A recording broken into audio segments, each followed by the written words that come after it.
Rigby's Roads, Chapter 24, Robin Hood and His Merry Men.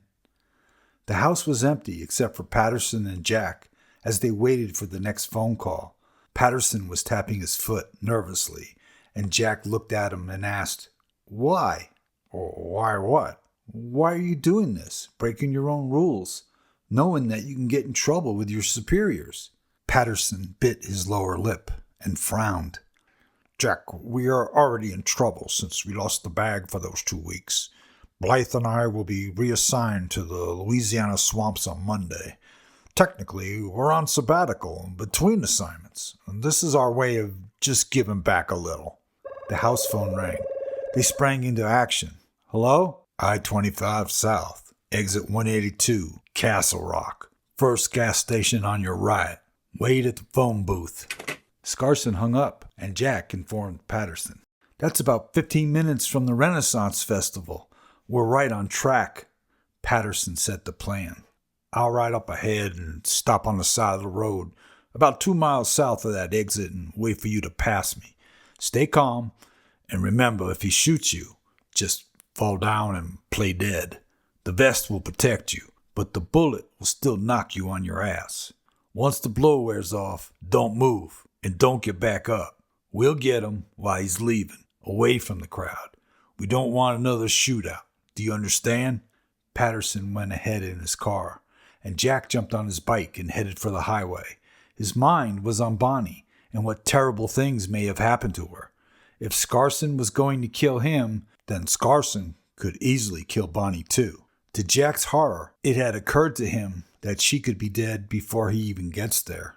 At exit 182, Jack pulled into the gas station and waited by the bank of payphones. He looked at his watch and waited. 10 minutes later, the phones were still silent. He knew he was being watched to see if there were any tag-alongs. Finally, the phone on the left rang, and Jack picked it up. "Hello?" "Continue going south to exit 156B, Air Force Academy. Go into the entrance and wait by the first plane on display on the side of the road. Someone will contact you." Air Force Academy, Jack calculated. That's about 20 minutes past Larkspur. Oh shit, is everybody at the wrong place? Is Scarson purposely throwing us off target? Jack was starting to panic. How was he going to inform Patterson of these changes? He mounted his Sportster and rode south until he rode past Patterson, waiting on the side of the road. Jack raised his hands up in a "I don't know" fashion and continued right by. Jack watched in his mirror as Patterson pulled back onto the highway and followed him at a safe distance. As they approached the Air Force Academy, Jack made the turn, and Patterson followed him inside the entrance. Jack pulled over and waited, while Patterson continued up the road ahead. After a few minutes, a biker pulled up next to Jack. "Are you Doc?" Jack nodded. "Follow me," he ordered, and he rode off ahead. Jack looked around for Patterson, who was nowhere in sight. He couldn't keep looking around for him because that would look suspicious. The biker rode onto I-25 North, which made Jack feel a lot better because now they were headed back in the right direction, back to Larkspur. After a short ride, they pulled into the Renaissance Festival parking lot and rode directly to the front entrance. The biker pointed to the other motorcycles that were parked on the side of the main gate, and Jack parked his bike. "In there," the biker pointed to the costume rental area. "Ask for Annie and tell her Loxley. Then go to the jousting area." The biker rode off and disappeared. Jack bought a ticket, entered the castle entrance, and proceeded to the costume booth. "Annie?" he asked to one of 2 women inside. "Good day, my lord. I go by that name. How may I service thee?" She was a big woman, dressed in a medieval wench costume that pushed her breasts up so far it looked like they were going to hit her chin. Yes," he mumbled, trying to look her directly in the eye. "I've been instructed to tell you the name Loxley." "Ah, Sir Robin of Loxley." She curtsied and bowed her head. "If it pleases thee, sir." She smiled as she handed him a costume and pointed to the changing room. "Thanks." "'Tis my pleasure, sir. Speak my name if thou wishes some extra hands." she said flirtingly.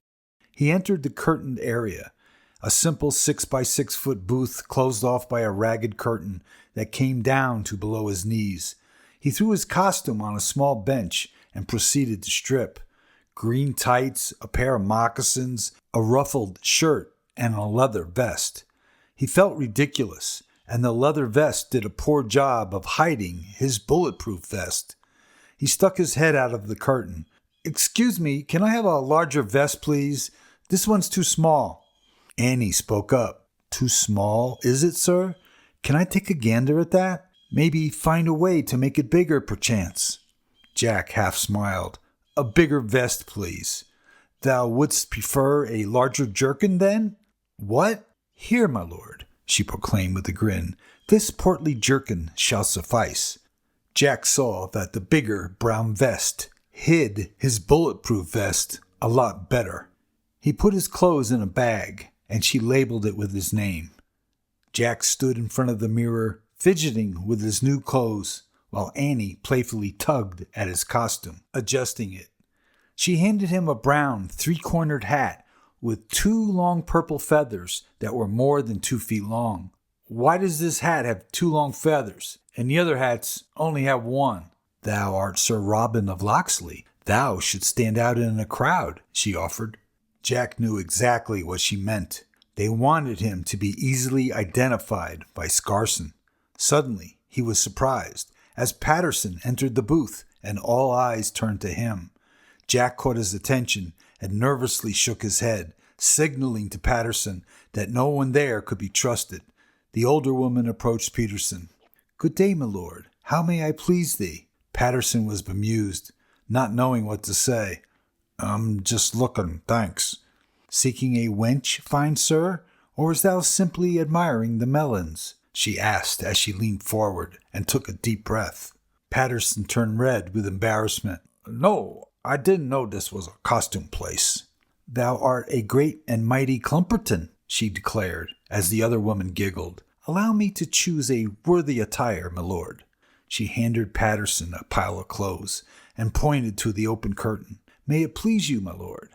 Patterson went inside the changing booth and struggled with his transformation. Jack pointed to a large shawl and asked Annie if he could have it to wrap around his kangaroo bag. She obliged, and he threw the bundled bag over his shoulder like a road traveler of the times. Annie smoothed out the wrinkles on the rear of Jack's tights. He turned and smiled at her somewhat legal attempt for a hands-on experience. "Fare thee well, Sir Robin," she said, respectfully, as she curtsied and bowed. As he walked out of the booth, he immediately stepped back in time. He was in medieval times, feeling silly, but then quickly realized that almost 1 in 15 of the crowd were also dressed in costumes, and no one gave him a second look. He looked at the festival map and spotted the jousting area on the other side of the fair, and started his journey through the village. Everyone in costume was speaking the correct dialect of the period. Their accents were well polished, and they played their roles with gusto, genuinely into their part. It was impossible to tell who were staff of the festival and who were visitors playing out their fantasies. Patterson looked frightfully at his reflection in the mirror. He was dressed as the court jester, complete with goofy hat with bells. He looked around for Jack and realized he was gone, so there was no time to make another quick change. He realized that the women were grinning amusingly at him, and he muttered, "Thanks a lot. Now I look like a real idiot." "Oh, nay, kind sir, thou art mistaken. Thou wouldst do justice as a boiled-brained fustilarian." Patterson shook his head. Sure, there was an insult there somewhere. Then he raced out the door to shadow his assignment, if he could find him. The smell of leather, roasting corn, and turkey legs filled the air. There were booths set up in a marketplace as far as the eye could see, scattered over the mountainside. Painters, candle makers, designers of clothes, weapons and armor, and games of skill. There were blacksmiths and artisans who worked their craft for all to see. Chokers, bracelets, vests, and gloves lay on the tables, along with full-size suits of armor, swords of all shapes and sizes, rapiers, maces, flails, and battle axes. Jack was puzzled. Do people come here and actually buy a battle axe for their home? The jousting area was the size of a hockey arena and was bordered by a slanting hill, allowing the crowd to get a great view of the entire area as they sat on the grass. He made his way through the crowd to the jousting track and stood on his toes, trying to spot someone and be spotted himself. A knight dressed in a colorful red attire, holding a matching flag, was talking to another knight who was dressed in black, clutching a corresponding flag. They were there to separate the crowd into different rooting sections for each jousting participant. They helped the crowd cheer for the combatant as if they had traveled days from their village to see their champion to victory. He heard the knight in black mention to the other one, "This is going to be good. I got $50 on Scarson. He always shows up on the last day just for this contest between the players. It doesn't get any more real than this." Excuse me? Jack had to verify what he had just heard. He asked the knight in black, "Did you say Scarson?" "Nay, Governor, I was saluting the Earl of Blacktooth. A fine gentleman be he." Jack looked at him and knew he wouldn't get a straight answer from these two because they had to stay in character. He walked to the end of the field where a fenced gate marked the rider's probable entrance to the jousting area. He stood there near the fence, trying to find a familiar face. He was surrounded by many people and felt safe.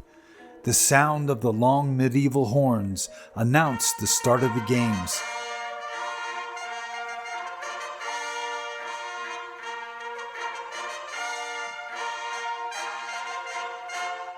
"All rise for the king and queen," declared the knave. The gates opened, and the king and queen acknowledged the crowd with a gentle wave. They were followed by their court as they walked to the throne on the opposite side of the field. Once seated, the gates opened again, and the knights rode out on their mighty steeds, carrying the flag of their kingdom, stirring the crowd into a frenzy. There were 8 riders representing 8 different colors, and each had their own cheerleading section of the crowd. Jack spotted Scarson right away. He was too big for his horse, and he was dressed as the Black Knight. Jack was scared and believed, if Scarson is going to be in this jousting contest, then someone else is going to kill me. Scarson is setting up his alibi. Jack looked around at the crowd surrounding him, fearful of those in and out of costume. He had no assurances as to who to trust. As the jousting contest began, he turned and saw a menacing knight approach him on foot with a large knife in hand. Jack looked left, then right, looking for the best way to escape through the crowd. As the knight came within 8 feet of him, 2 men dressed as friars in long brown robes and hoods jumped on the attacker. It was Pinky and Scud to the rescue. They subdued him and wrestled him to the ground. Yogi, who was also dressed as a friar, tied up the enemy with rope. Pinky and Scud escorted their prisoner behind the trees. The surrounding crowd cheered the capture, thinking it was part of the show. Yogi pulled back his hood, and Jack could see Yogi was wearing a headset with a speaker extension in front of his mouth. "What's that for?" Yogi replied, "I'm in touch with the troops. I'm watching for the enemy and announcing their every move to your merry men. Come on, Jack. Do you think we just happened to save your life here by accident? Now keep mingling," he directed as he put his hood back on and walked away. Jack felt a little more comfortable and moved through the crowd, but still weary of those around him. The jousting continued as the knights on opposite ends of the tournament field were given the signal to fight. Their horses jumped into a full-speed sprint, the knights' lances pointing towards their oncoming target as they rode toward each other. They met near the middle of the field as one knight rammed his lance into the other, knocking him from his horse. The crowd roared with their approval. Jack considered that Bonnie could be on the other side of the field, near the staging area, and he made his way along the fence, looking to get closer. Suddenly, from behind, he felt something smash into his back and he fell to the ground face first. It was a small sword brandished by another knight, this time making contact with him with a blunt force. The backside of the bulletproof vest did its job, but he failed to heed Patterson's advice as he jumped up quickly and turned around to protect himself from a second attack. As the knight started to step forward, another man in costume stepped in front of the knight's path and swung a turkey leg the size of a bowling pin, hitting the knight in the face, knocking him to the ground. "Big Tony!" Jack shouted excitedly. "No, I'm Little John," he answered, and sat on the fallen knight while Red, who was dressed as a friar, tied him up. Red asked Jack, "Are you all right?" Jack looked around at the startled faces of the crowd who witnessed the mugging, and he saw a frightened look on an 8-year-old girl standing nearby. "I'm fine, men," he announced in a deep theatrical voice. "We must storm the castle if we are to find Maid Marian. Gather the men of Sherwood Forest and search the crowd for the sheriff of Nottingham's men." The crowd cheered as the friar and Little John dragged their latest scoundrel away. Jack made his way along the fence to an area away from the crowd. A hand reached out and touched his shoulder, and he jumped around to defend himself. "Jack, relax, it's me, Wheels." He lifted his helmet. Wheels was dressed as a knight, and he definitely looked the part. Jack pointed to an adjoining field. "I think Bonnie's over there in one of those trailers. I'm going in," Wheels countered. "No, it's too dangerous for you. You'll be safe out here in the audience." "Safe? I've already been attacked twice. I need to find Bonnie." Red and Big Tony joined them along the fence. Red informed them, "We have 3 of them so far," and turned them over to the local police. "3?" Jack questioned Red. "Yeah, we spotted Noose sneaking around and jumped his ass. He didn't know what hit him," she said as she nodded towards Big Tony. Big Tony held up his giant turkey leg, and the meat was now hanging off the bone. "I need to reload," as he tossed the half-eaten leg into a nearby garbage can. Wheels looked toward a silver trailer and pointed. "Bonnie's in that trailer, the one at the end." "How do you know that?" asked Jack. Wheels replied, "That Scarson motorcycle parked on the side. We're going in, and you need to mingle with the crowd out front so you can take away their attention from the trailer. It's the best plan." Wheels was right, and Jack knew it. "But how are you going to get over there? There's no entrance to that area except for that gate on the jousting field." Big Tony grabbed the fence and ripped a large section away. "Oh, look, here's an entrance." Jack didn't feel safe. "But who will protect me in the crowd?" Wheels assured him. "When Scarson made that phone call on the Y-phone, it not only called us, but it called every Y-phone in Yogi's system. There are about 30 others out there that you're not even aware of." Red confirmed. "Yeah, I saw Bones, Spider, Frankie, and Dr. Jones," Jack interrupted. "Dr. Jones?" Red added. "He wears an Indiana Jones hat all the time, so we call him Dr. Jones." Big Tony took over. "I saw Ace, Zonk, and Flip." Jack snapped back. "Yeah, but I don't know those guys," Wheels assured him. "Don't worry, they know you." Red stated, "Of all of Kang's gang that's left, we caught the worst of them. The rest are already in jail in Sturgis, and the few remaining would never attempt to kill you. Maybe beat the shit out of you, but they wouldn't kill you. Now get back out there and get noticed." Jack looked at his legion and nodded. "Okay, but what about Scarson?" Wheels replied, "Right now, he's jousting. He has no idea about what's going on out here. Now go wander around and make sure you keep moving to draw out anybody that's left." "Anybody that's left? But you said—" Red motioned with her hand. "Get, go, shoot." He reluctantly made his way towards the railing near the center of the field. He stopped and turned to look back, and his guards were gone, already on their new mission. Meanwhile, the jousting event had eliminated all but 2, the Duke of Saxony in red and the Black Knight, Scarson. Jack leaned up against the railing on the jousting field and stared at Scarson, trying to get his attention. The high-pitched horns blared, signaling the final joust.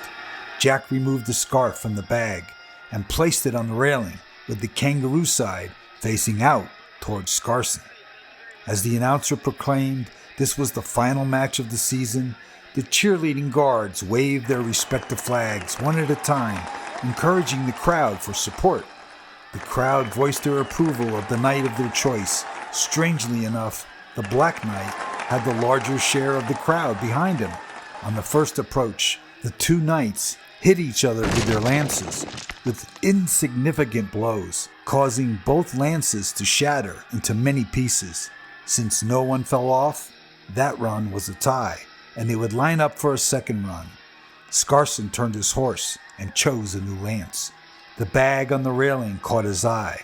He lifted his helmet and he made eye contact with Jack, and he mysteriously saluted him with his new lance.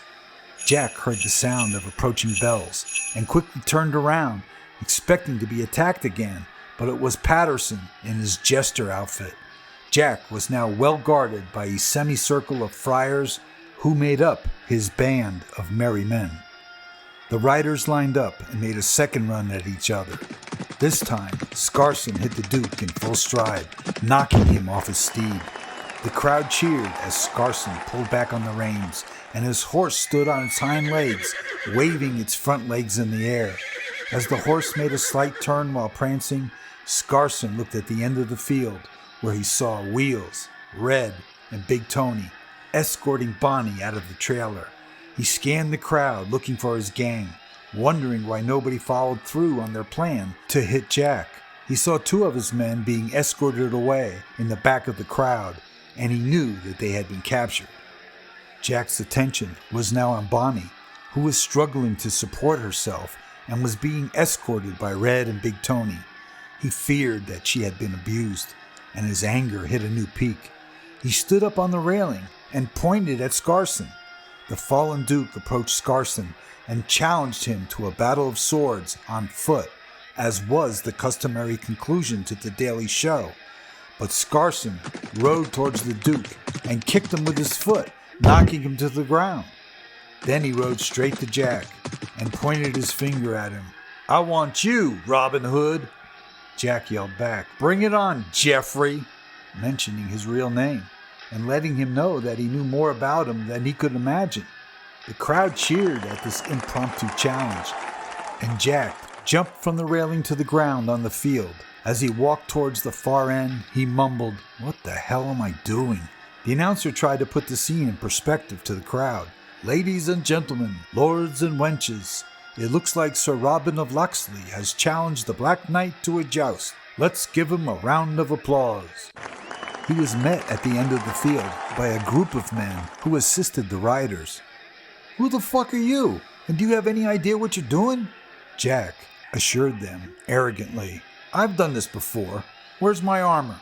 They looked at each other, waiting for each other to object.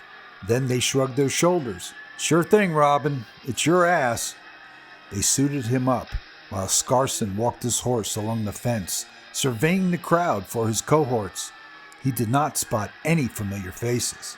The friars removed their hoods, and the knights lifted their helmets so Scarson could see the gang of Robin's merry men. The crowd changed their support, as they were now booing the Black Knight while he rode within inches of the railing. Scarson knew it was over for him. He no longer had a way out, and his only remaining pleasure would be to knock Jack on his ass with a pounding he hoped would injure him for life. Scarson made his way back to the end of the field and waited. Jack was now 75 pounds heavier with his new additional metal duds, and he had trouble walking. The armor made him feel like he was underwater, slowing his reflexes. The servants helped him on his horse from a set of mounting stairs. He was off center, leaning too much to the left, and the servants caught him and held him up until he caught his balance. "You've never done this before," one of the servants pointed out. Jack defended his position. "I have so. It's just been a while." The man handed him his lance that was much heavier than he realized. He could barely lift it up and keep it level. Its tip had a rubber crown-shaped head, which was designed to disperse the impact of the blow. The one man shouted, "See you in the ambulance." Jack's horse made its way to the end of the field without any guidance, already knowing its objective. He noticed that the horse was also carefully protected with a well-padded blanket of protection covering its body. The horns blared out, signaling the start of the challenge. Jack's horse bolted at the sound, knowing its routine and never needing any direction from him. Scarson kicked his horse as an unneeded jumpstart and readied his lance for the hit. Jack was bouncing uncontrollably from side to side, fighting to stay on. His lance was dangling at a low angle, incapable of supporting an offensive strike. As they approached the meeting point halfway, Jack lifted his lance with all his might, and the weight of it caused him to lean backwards onto the rear of the horse as Scarson's lance hit nothing but air above Jack's prone, bouncing body. The crowd shouted their approval at the cunning move. Jack uprighted himself as the horse slowed down at the end of the run. Scarson didn't think Jack would even stay up on the horse, and now he was pissed at Jack's accidental tactic. The horses made their turns and stopped at the end of the tournament field. Jack was lucky, and he knew it. He looked over at the cheering villagers and spotted Wheels and Bonnie, who made their way to the front of the railing. He started to lift his helmet, but the horse bolted for its second run, causing it to snap shut. He made every effort to pull up the lance and get ready for the attack, but as the horse went into a full gallop, it set a rhythm to the bouncing lance. Scarson aimed at the approaching galloping target and was holding his lance steady. Jack closed his eyes as they approached the central meeting point. As Scarson's lance zoomed in on the oncoming objective, Jack's lance bounced up and deflected Scarson's lance, changing it from a direct hit to a glancing blow to Jack's upper right shoulder. Jack maintained his somewhat shaky balance as his horse found its way to the restarting position for another run. Again, the crowd cheered their approval. Scarson looked at his lance and smiled. The safety end had splintered off, leaving a sharp point, now making his rod a lethal weapon. Wheels focused on Scarson's pointed end and immediately realized the deadly consequences. As the two horsemen charged from their positions for a third approach, Wheels ducked under the railing and headed out to the center of the field, waving his arms, trying to stop the charge. As the two riders were within 20 feet of each other, Jack saw Wheels running towards him, waving frantically. Scarson's pointed weapon was dead on track to shish kebab his enemy. There was a crashing wood sound, and the crowd cheered. Jack's lance was unexpectedly right on target and knocked Scarson for a loop off his horse. Because Scarson's lance was damaged from the previous run, it was also 4 inches shorter, allowing Jack to make contact first. The crowd cheered wildly. Red, Bonnie, Big Tony, and Yogi made their way to Jack, and he held his lance high in the air, saluting the crowd. And the horse reared up and knocked him backwards as he fell to the ground.